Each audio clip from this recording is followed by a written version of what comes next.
Nightwolf. The badass, tomahawk-wielding, multi-powered, Winnetou-looking hunka that looks like he just escaped from the YMCA music video. Also one of the few MK characters' names that actually yield the character when you search for it instead of Google thinking you're just asking what's the weather like this afternoon, so good name. Nightwolf is low-key one of the most powerful Mortal Kombat characters in the entire franchise. There's just something cool about a spiritual, free-spirited, self-styled, leather jacket-wearing, Harley-riding shaman dude that makes for a really cool vibe and a nice contrast to the other, decidedly less bare-chested characters. His stance looks like he's trying to rub one too many nipples at the same time though. Unfortunately, his only live-action portrayal was him blabbering about his animality over and over again like it was slang for his wiener, his Winnetou, so his badassery might not come across on the movie front. But apart from that, this is a character that was actually given his due in the games for the most part. Unlike most of the heroes who are just kinda there, he actually did something in MK3, protecting his sacred land against Shao Kahn's invasion, and turns it into a haven for, presumably, the other heroes to use as a staging ground. He dispels an entire fucking Solnado and Kamikaze kills an empowered Sindel, and I never played Aftermath, so I have no fucking clue what he does in 11. By the way, I love how he talks to Stryker in this scene. I am Nightwolf, Raiden Lizard's defense against these outworld invaders. He is our best hope. What?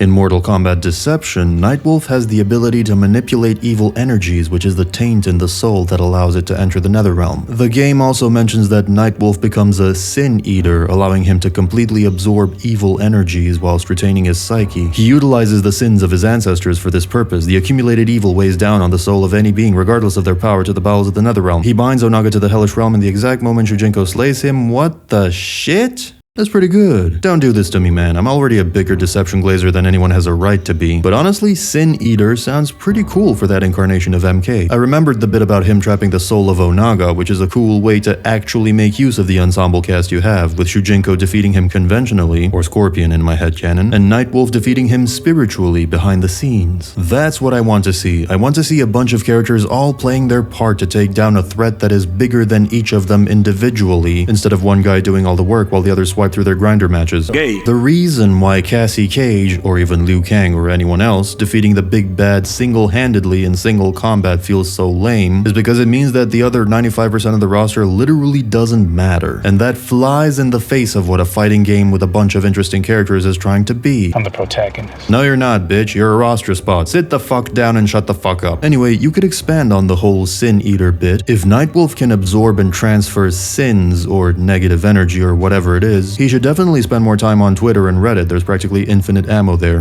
He should definitely have a lose condition attached to it. Like if he absorbs too much, he succumbs to the darkness of people's hearts and gets corrupted by it. It's like a meter that you have to keep from getting all the way full, lest you partially lose control of Nightwolf in his own spin-off game, which he'd absolutely crush it in, but I'm getting ahead of myself. As a matter of fact, that mechanic could work in a regular MK game too, as a variation, which is another argument for variations that people forget to mention. Beyond gameplay reasoning and giving specialists more options without them fully having to switch characters and blah blah blah, at the end of the day, it simply allows you to do a bunch of creative shit that otherwise wouldn't make it in. And MKX is nothing if not a creative game. Even its haters have to admit that. Like, yeah, it's creative, but it's a little too crazy for me, and I prefer the simplicity of MK11 that has more solid defensive options and...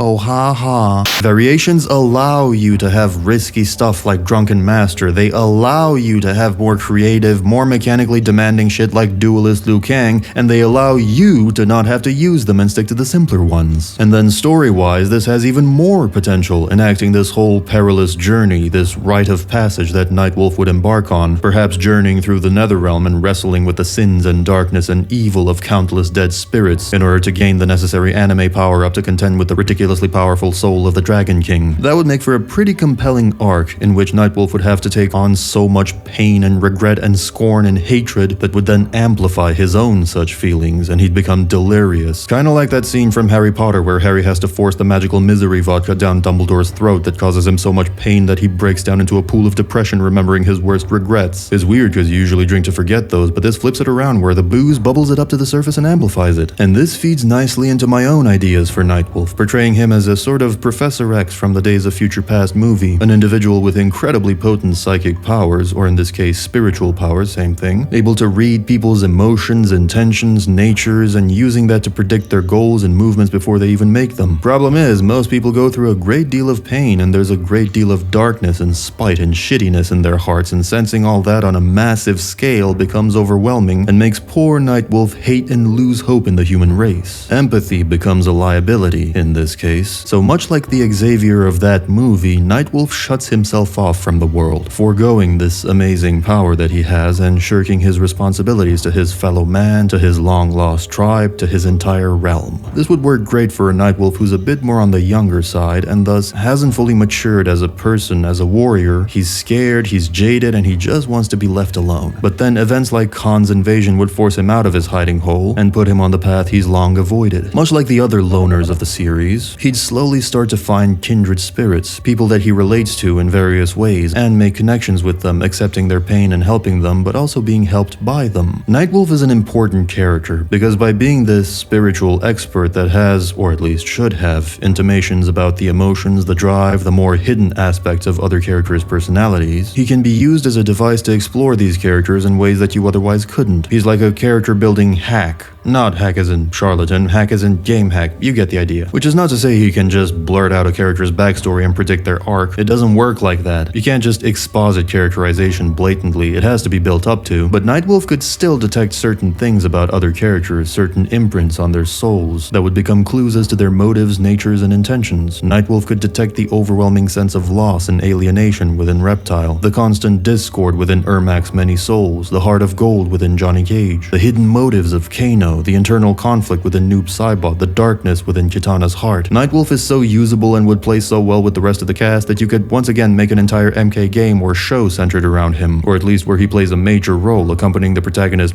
S and providing helpful hints and insights and acting as a sort of spiritual detective, uncovering the twisted jumble of emotions that is people's plots and schemes. And this ain't no Dr. Phil, oh no, his actual combat abilities more than solidify him as one of the most powerful, elementally prolific characters of the series. He has so much stuff actually that trying to discern what's what gets a bit complicated, because you could interpret one skill in multiple ways. Let's start with the less ambiguous stuff. His shoulder charge is one of the most easily recognizable moves, with so many other MK characters sharing a similar version of it. Johnny and Jade both have kick versions of it, but with the same glow/after image, while Shao Kahn's is the exact same version as Nightwolf, shoulder tackling you the way a quarterback tackles an octogenarian. This is the most bread and butter shadow skill, reducing the body's density to enhance acceleration and then increasing density right before impact to hit harder. Further reducing density would make you intangible like Jade, while further increasing it would add matter and allow you to create constructs like semi-autonomous or fully autonomous shadow clones. And that leads us to the more ambiguous part of his skill set, his arrows, hatchet, and glow reflect. Now this will get beyond nerdy enough to drive those pesky women away hopefully, and it assumes you've watched the power system video, but these green skills could be one of several compound elements including shadow, force, or soul. Shadow keeps it consistent with his shoulder charge and treats these attacks like projected constructs, but simpler than those of Noob or Stunt Double Johnny. This idea is further supported by the fact that his charge, his tomahawk, and his arrows all have red versions that are faster and I believe deal a bit more damage, and that only come out if certain conditions are met. This is relevant because Johnny Cage also has a red version to his shadow kick that also appears when certain conditions are met, except in MK4 where red is just the color of player 2 Johnny. So all of that points to these skills being shadow as well, and since Nightwolf already boasts a shadow skill, it only makes sense and keeps him consistently a shadow master. However, firing glowy projectiles that explode in a burst of energy on impact is generally how force skills operate, like Johnny's force ball, Sonya's force ball, Li Mei's force ball, Shao Kahn's force ball, Reptile's force ball, Liu Kang's force ball, my forced balls down your throat.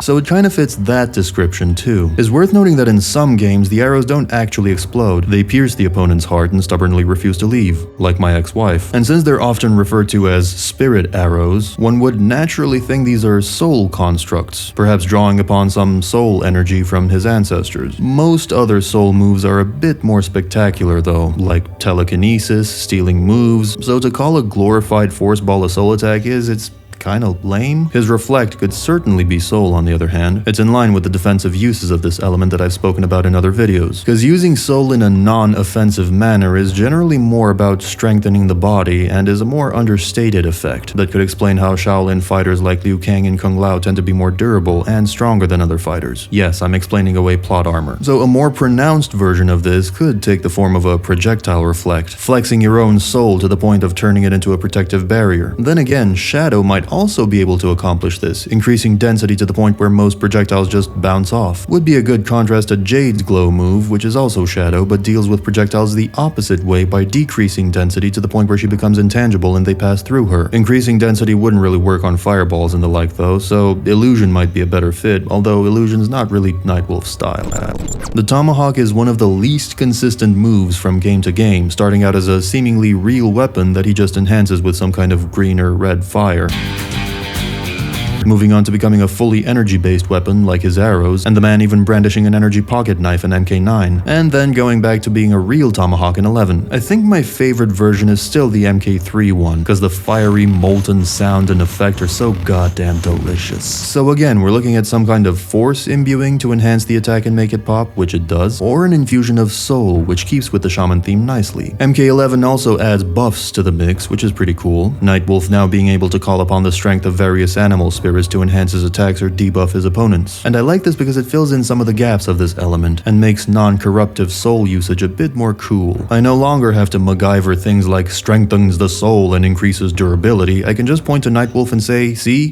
That. But then we get to the big guns. The lightning strike, more lightning strike, and whatever the fuck this is, which elevate Nightwolf to the higher echelon of OP characters. Ever notice that you never see a chump wielding lightning powers in MK? It's always god, demigod, or some other unreasonably powerful chap. Lightning is kind of a symbol of both raw power and refinement, so Nightwolf possessing it cements him as one such high-tier character. His light beam is the most confounding one. Could be lightning, could be light, which is an offshoot of the fire element. I kinda wanna say lightning simply because of the white-blue hue it has, like the idea of concentrating that much plasma into one area seems really cool to me. But I suppose light makes the most sense, and would also showcase what this subset is capable of. The MK9 version expands on it, whereby he summons his spirit force soul dagger thingies, imbues them with lightning, friggin' stabs the enemy, UK style, and uses those as homing beacons, or lightning rods, to call down furious anger upon the wicked. And that's something he does a lot. He imbues weapons with elemental energy, and imbues elemental weapons with other elemental energy, which is pretty wild. His MK3 Tomahawk seems to function like an energy storage device. Generally, you only see people channeling elemental energy through themselves, but channeling it through a weapon seems possible too. Perhaps it's a more advanced technique, or perhaps certain weapons and artifacts are special, like how Kenshi's sword stores souls. Either way, it's an interesting concept to play around with. Last thing potentially of note is Nightwolf is one of the few characters in the series who has ghost white eyes in his first game incarnation, alongside Scorpion, Sindel, Tanya in certain incarnations, Fujin, Raiden. This is obviously random and done for effect, but people continue to speculate on whether or not a pattern can be drawn between these characters, so let's entertain that idea just for kicks. If you want to draw a through line through all of this, it could be about either raw power, spiritual connection, or both. Sindel was probably originally depicted with white eyes on account of her being a resurrected corpse, same with Scorpion, while Nightwolf is likely white-eyed because of his connection to spirits. Raiden and Fujin are gods, and obviously glowy-eyed because of that power, but since gods aren't conventionally killable, there might be some connection to the beyond there as well, stopping the body from decaying its way into the netherrealm as it naturally would. Don't know what this says about Tanya. She could be half alive. Maybe she was supposed to be executed for treachery once, but Shinnok kept her from dying fully and holds her life in his hands, blackmailing her into his service or something like that. Could be something there. But overall, apart from raw power, white eyes could be a sign of some kind of connection with the beyond, whether that's undeath, immortality, or just a strong relationship with spirits and soul energy. In any case, Nightwolf is one of those characters in which they poured a bunch of powers and elements and weapons and abilities and titles and roles, and they just didn't stop, and I love that kind of shit. That kind of eclectic mix of powers and traits is what makes a lot of these characters interesting. And by the way, if you love to geek out about characters, powers, stories, and lore like this, there are about 200 other people that feel the same way and that I've transported into this pocket dimension, also known as my Discord server, server, where they do that all live long day. Click the link in the description if you want to check it out. There's lore and character discussions, fanfics being written and shared, there's an MK role-playing game happening at the time of recording. No, not that type of roleplay, you degenerates. And we also do silly things like make a list of the top 10 gayest looking MK characters. Yes, Nightwolf is at the top.